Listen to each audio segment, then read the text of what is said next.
Welcome to my channel. اس video میں بات کریں گے پارٹس آف اسپیچ کے بارے میں۔ پارٹس آف اسپیچ جو کہ ہمارے ڈیلی لائف میں بہت ہی اہم ہے، اور اس کا صحیح استعمال کرنے سے آپ اپنے تھاٹس اور آئیڈیاز کو صحیح طریقے سے ایکسپریس کر سکتے ہیں، کیونکہ اس کے استعمال سے ہم سینٹنسز کو ایک پراپر وے میں ڈیفائن کر سکتے ہیں۔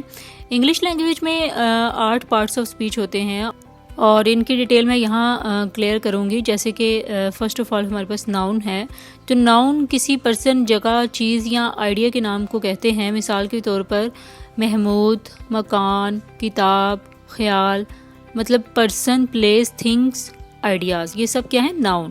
اگر ہم بات کریں پروناؤن کی، تو پروناؤن کسی پرسن یا چیز کی جگہ لے لیتا ہے، یعنی ناؤن کی جگہ استعمال ہوتا ہے۔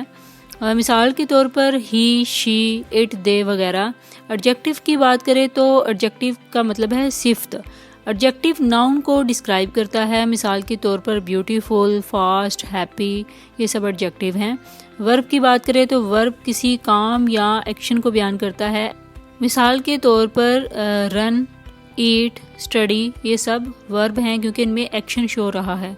ایڈورب کی بات کریں تو ایڈورب ورب، ایڈجیکٹو اور دوسری ایڈورب کو موڈیفائی کرتا ہے، مثال کے طور پر کوئکلی، ہیپیلی اور ویری، یہ سب ایڈورب ہیں۔